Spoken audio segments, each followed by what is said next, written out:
Welcome back to the Stephen Knight Show. I want to remind you all over social media, Facebook, Blue Sky X, and of course our official YouTube channel, the Stephen Knight Show. Please subscribe. We appreciate you.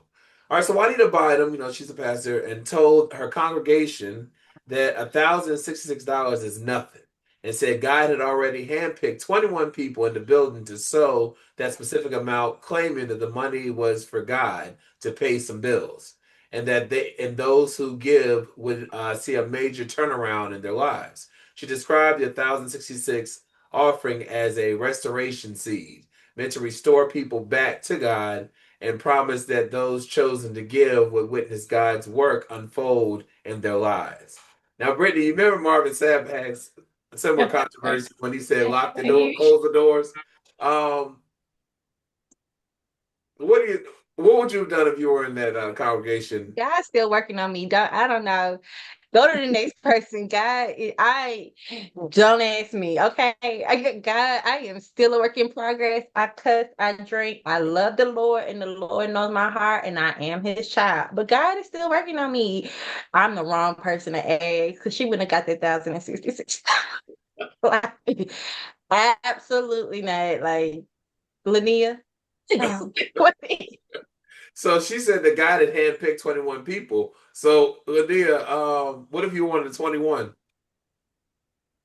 Would you fucking some money? My face. You know what? I'm saying. Let me tell you something. I am, along with Brittany, the Lord is constantly working on me every day. Because let me tell you something. I don't even see why y'all still going to this lady church. She always saying something sideways out her mouth, and y'all still going to this church. I want to know what 21 people it was. What did you do? Did you have a basket with names and you picked 21 people? Like how did you come up with, or did God give you a revelation? Right. And give you 21 names of people who needed to give you $1,066 from 21 people. How did that happen? Did it happen before they say the rapture was going to come the other day? Right. Is that why you wanted that money for the rapture? Was you going to take it with you? I just want to know. Because, honey, where we are right now with these churches, I grew up in the church. Grew up in it. Yeah. I grew up with choirs that wore robes. I'm just trying to figure out where we are right now in the world. Yeah. Because I don't understand. And that would have been the day. Like, if I was visiting that church, that would have been the day. It would have been the first time I would have cussed someone out in the church. The first time ever. I didn't even cussed in church. That would have been the day. And then I'm going to have to explain. But if the Lord know, he's going to be like, you know what? I ain't tell her to do that. Right. I'm not getting none of that. Right. Chike, and I read someone in the comments, they said, I'm going to open a church if it's this easy. I was going to say that too. I'm putting that on my resume. You got to show up to church poor. You got to show up to church looking real raggedy so they don't ask you for nothing. Like, put that suit on. Chike, what are your thoughts on this? So, I've heard stories of churches asking for your financial profile. Yeah. When you join the church, like they want your financial information. So those 21 names came basically from who couldn't afford to give me this money that I'm asking for, and that's how you got picked. On a personal note, me personally, I have for many years now been struggling with religion versus spirituality and faith. Yeah. To me, they don't mix. They're not the synonymous with me. A church is not necessary for me to have a facilitation to God. I don't need a physical building. I don't need a preacher. I don't need a deacon. I don't need the mother of the church. I don't need anything of that for me to have a relationship with my maker. Amen. I have been very blessed without a church home. For those churches that operate as a community figurehead and who give in a way where it supports the community, not itself or its members, those are the churches that, to me, are successful. Right. When you can build up the community, help give back to the city, and you create an environment within your city, within your living space, because the church is helping facilitate that instead of its own self-enrichment. That's one thing. Of faith is another thing. If that's where you go to worship and you worship in that house, and that house supports where you live, it supports your family and your neighbor and your cousins that live across town and the mayor and everything within the town. If the church does that, then it's functioning properly. But when they do it for just self-grandizement, that's not good. And I don't like that entities use that self-guilt or religion or your faith or your human curiosity of what else is out there to wield your pockets. Right. I think that's a sin. I think that is a sin against God.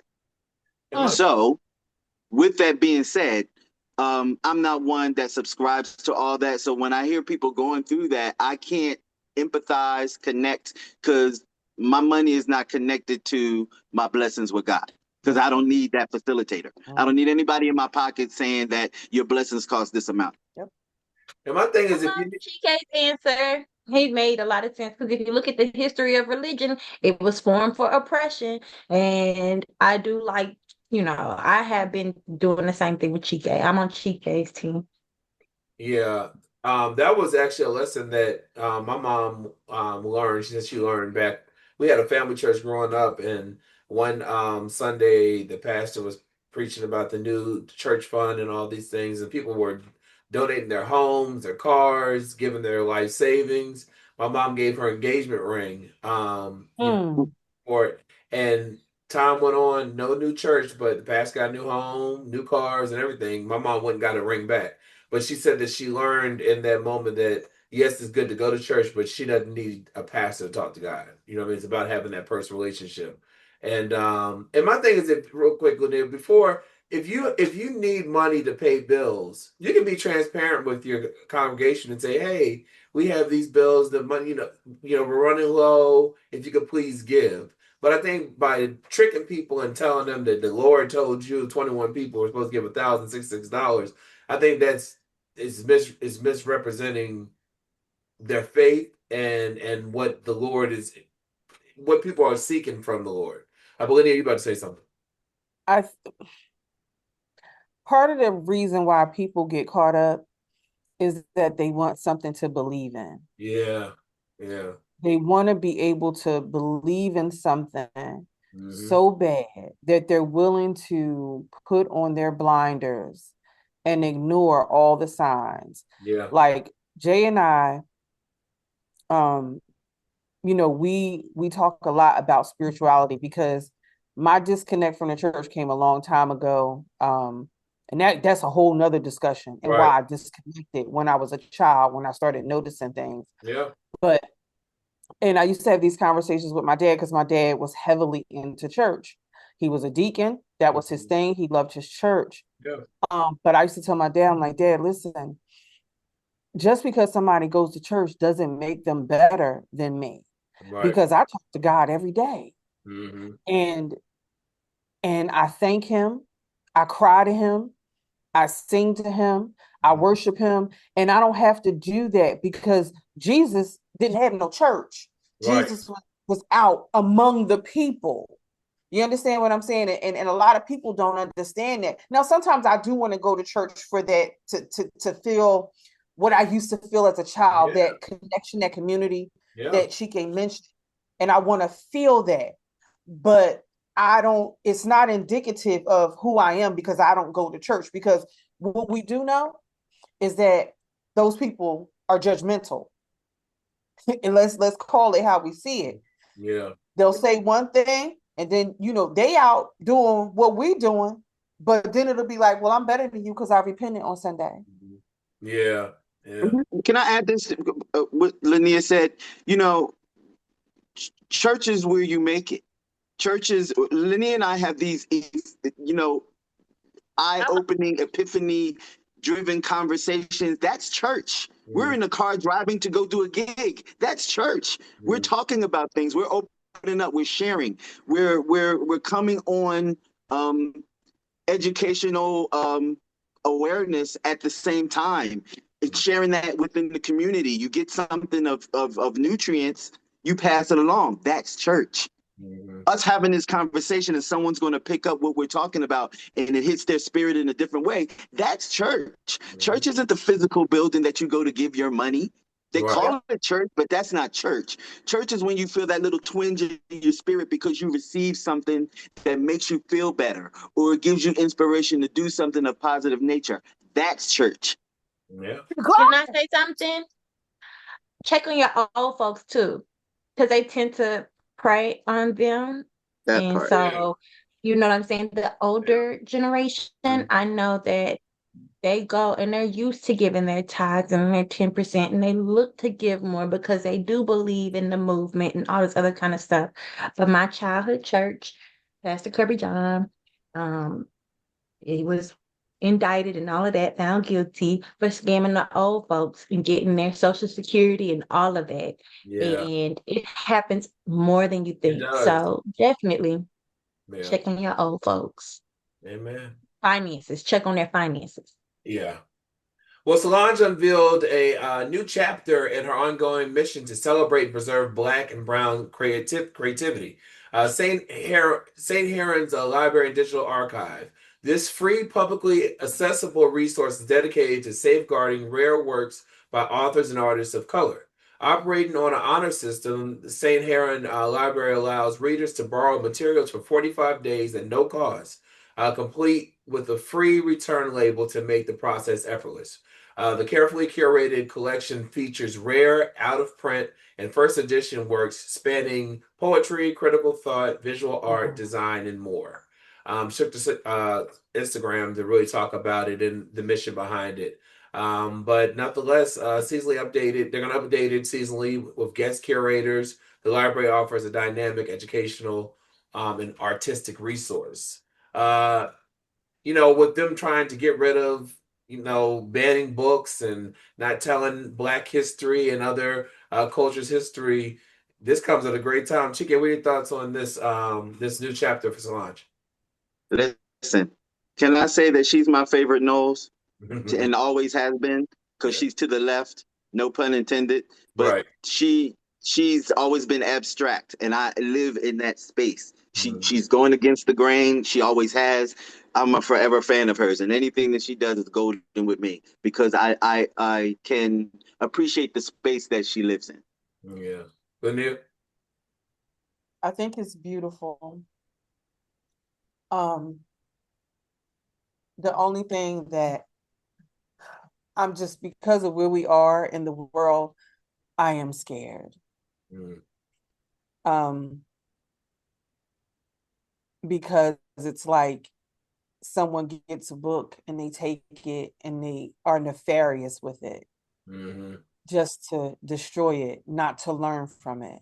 Right. And it's bad that we have to think that way. It is. I mean, like, it's because I feel like as Chike said, Solange is the one because she's not this. She is wherever I am. That's what it is. Yeah. And I think that's what makes her beautiful, is because that's that free spirit, that free thinking that I'm not for the machine. Right. Right. Yeah, I mean, and I think it's just a beautiful idea because we have to do something to preserve, our history with this country. And it's just important, and it's a beautiful idea. So kudos to her. Yeah. And Brittany, I love the fact that it's free of charge, and they even give you a return label to be able to return the books back to the library. What are your thoughts on this?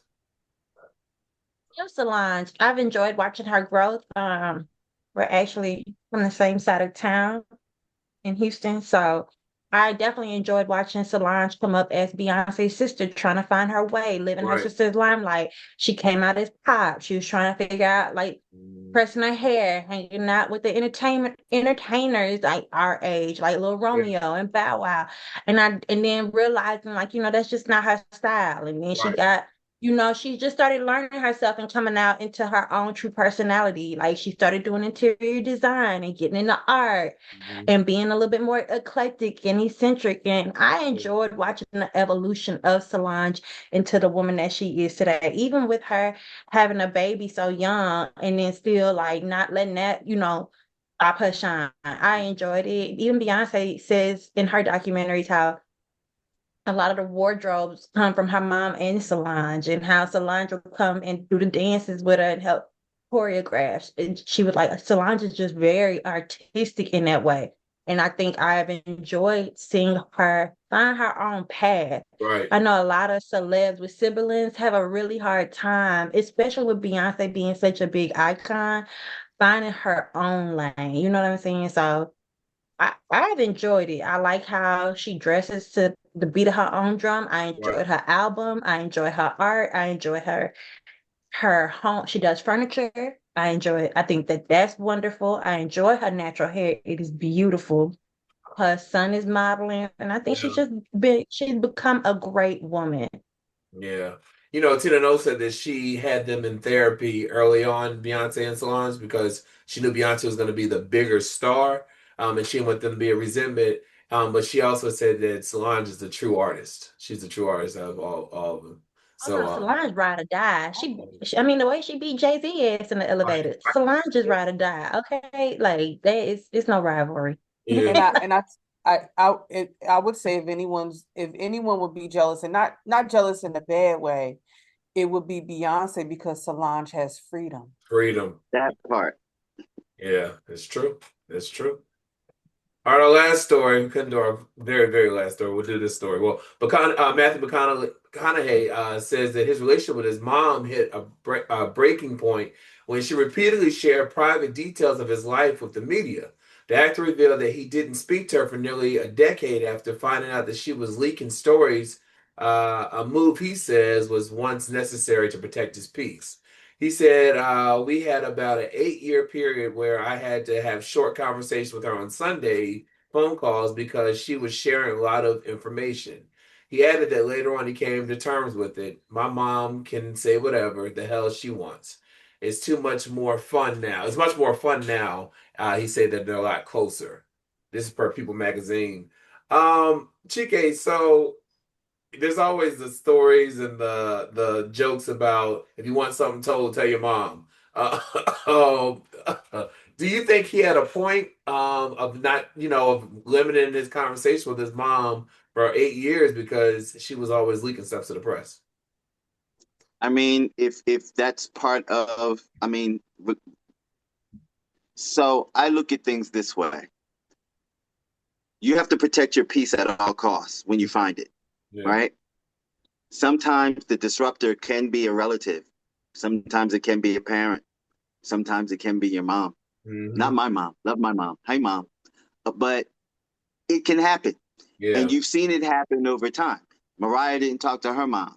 Demi Moore had a problem with her mom. Who else had a problem with their mom? At one point in time, I think Bow Wow had separated from his mom because she used to be his manager. She was up close and tight. And then he separated from her for a minute. I think they wound up patching things up and got back together, but it happens. Yeah. Sometimes if the parent is not 100% in understanding of that particular situation, which is stardom and fame, right, and they may want it for themselves, i.e. Lindsay Lohan and her mom had a close relationship. They separated. Britney Spears, her parents, you know what I'm saying? So it's a thing that happens. And you have to separate and lock off sometimes in order for you to be able to continue the path that you're going to be on for growth, because the parent can sometimes be toxic too. Parents can be toxic. Yeah. And Brittany, I think it depends on what she was leaking to the press. Like, what was she telling people? I mean, because if she was telling, like, things that could ruin his career, I can see why he would have to cut her off. But what are your thoughts? I think parents have to be accountable. And I mean, as a parent myself, I know it's hard to it's like a fine line between them having respect, being respectful, and them holding you accountable. And I know that as a parent myself, it's hard to hear mistakes you might have made trying to look after somebody else. You Right. know, like there's no rule book to it. So I know as parents, we do the best we can with the information we know or what we've seen or our experiences. And sometimes we miss the mark with the best intentions. And so to have somebody grow up and then be like, you know, you talk too fucking much. Like that might be hard to hear. You know what I'm saying? Yeah. Like Yeah. you can't hold water. Like Right. so sometimes, you know, it's hard for parents to be accountable in any instance, like whether it's that something as simple as that, or whether it's something where you're toxic, you don't apologize, you make me feel small, like other things like that. Like you have high expectations that I can't live up to. Like parents, it's not easy.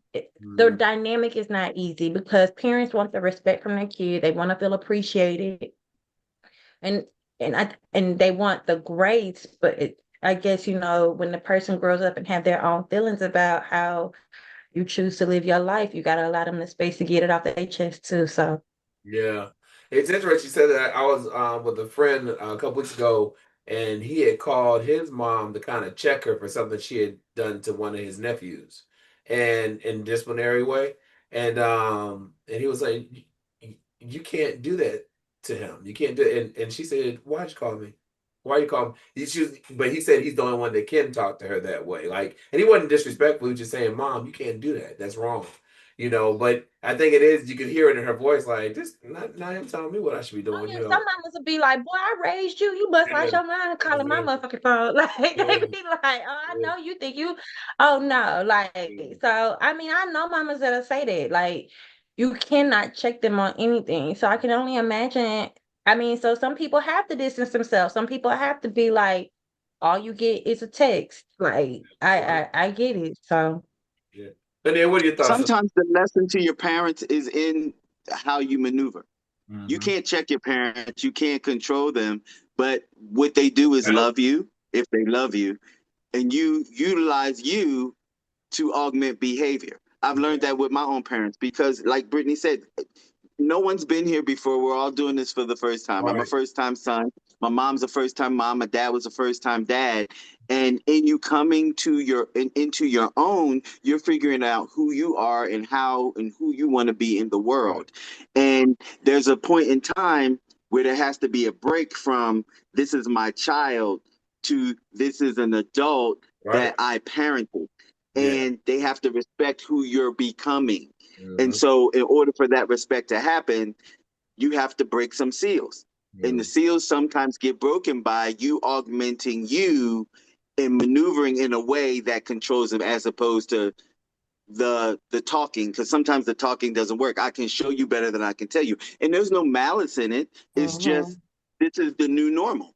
This Right. is It's this is so how I'm going to be moving, and you have to respect this because this is the way that I'm going. If it's all love, it still will be love. Right. It's so funny you say that, Chike, because I completely agree. I think that even some parents have a difficult time realizing that it's a adult that I parented. And Will Smith said it best. He's like, when we have a child, we be like, this is my child. This is the person I'm responsible for. This is God gave this person to me. And not really. God gave you the responsibility. He said God gave you the responsibility to guide somebody that he trusted Right. with you. You know what I'm saying? And we take it and we love them so much that we take personal ownership of that person. Mhm. And it's hard as parents to detach from the ownership to just guiding that being through life. And I think that, I mean, speaking personally, my mom has that hard time letting that part go as an adult Yeah. child And you know now. where I find that it's harder? It's harder if the child has bigger wings than the parents.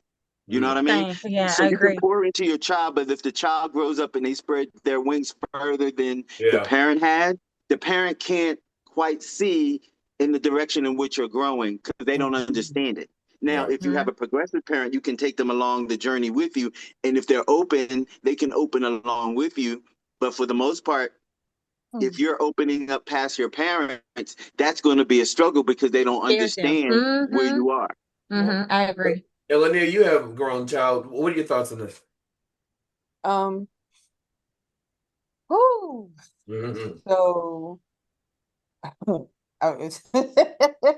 all I'm going to say is hoagie.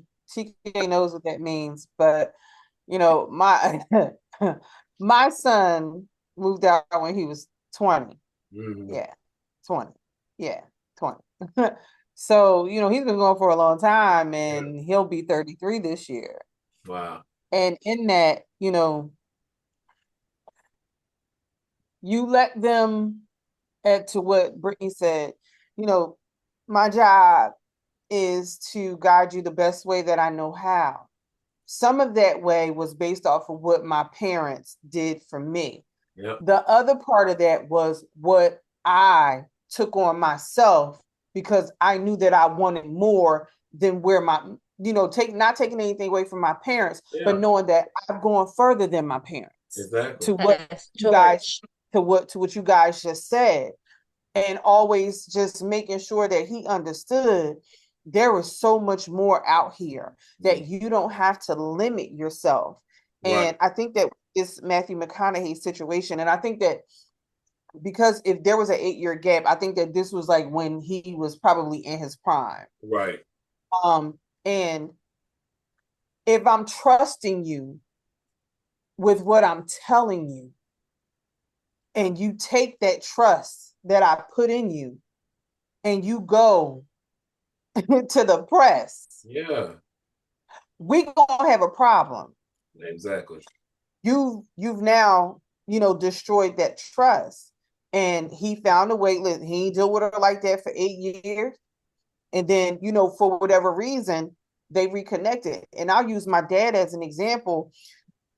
My dad was old school. He was 72 years old. You know what I mean? So some things my dad would say, he didn't think was wrong, but I would be like, yo, Dad, you can't really say that. Yeah. Yeah, I mean, like, he like, but why? Because he didn't see anything wrong. But like, you can't say that. Yeah, you can't talk about a woman's weight. No. He like, but why? No. Right. No. Yeah. Well, she got a little you can't do that. Can I say one more thing about the whole fame portion of it? Because that's a whole different animal. So if you have someone who is striving for a goal in the entertainment industry and you're cultivating an image or you're cultivating what you want your presentation to the world, it depending on how bad you want it and how far you get, it can be finely curated in a way where it's lucrative for you and it's profitable for you, and you become synonymous with your brand. And now you have your mom who knows you better than anybody else. Right. Who's around here spitting a different narrative out to you're changing your excuse me, you're fucking with the money. Right. Like, stop. Like, chill. You want your house paid for? You need to be quiet and hush. And I know in Demi Moore's case, her mom was selling stories that she knew about to the press and getting her own fame off of it. Like, she was becoming famous because she was Demi Moore's mom. Like, she even did a Playboy spread on the strength of her daughter and selling stories. That's nuts. Because she wanted what her daughter had. And that's what we talk about, especially with mothers and daughters, where mothers are jealous of their daughters. That's a whole other conversation. Listen, she didn't care. That's wild. Like, I ain't know that she cared. And like, if you think about it, like, okay, you Matthew McConaughey was very young when he started getting into movies and everything. And I do believe that the ratio is greater for child stars or people that are still under their parents' rule, that they're kind of living out the lost dreams of their parents because the parents are supporting them in what they're doing. Shia LaBeouf has a great movie about that very thing, and it's called Honey Boy. You should check it out. It's a beautiful movie about him and his dad, and his dad was the one promoting and progressing with him because the dad was a failed actor. Yep. Yeah. And so he facilitated that same energy through Shia LaBeouf in his career in the beginning. Yeah. And it's a lot of that goes on. It's like almost that saying that those who can't teach, okay, I can't do it, so I'm going to show you how to do it, and then I'm going to assist you in doing it, and then wink, wink, maybe we can get there together. Yeah. And it's not just Hollywood; it's athletes too. All them little league dads that be out there taking it too seriously, making their kid do it, and the kid really gay or don't want to do it or want to wear dresses or whatever. You know what I'm saying? Like, because their football career ended early for injury. Like, we see y'all. Yep. Well, it's good they made up because I believe she's in his new movie and his son is in there as well. So, his son is gorgeous. His son is a mix of him and the mama. His son look just like the both of them. Say Matthew's fine. Matthew is fine. Yeah, he is fine, but his son, child, he got that olive skin tone. He looked like his mama and his daddy. That young man is going to be a problem. Well, we'll leave it there, y'all. Thank you so much for Hot Topics. Always appreciate you. And we'll be right back after this, some more reviews. Right back after this.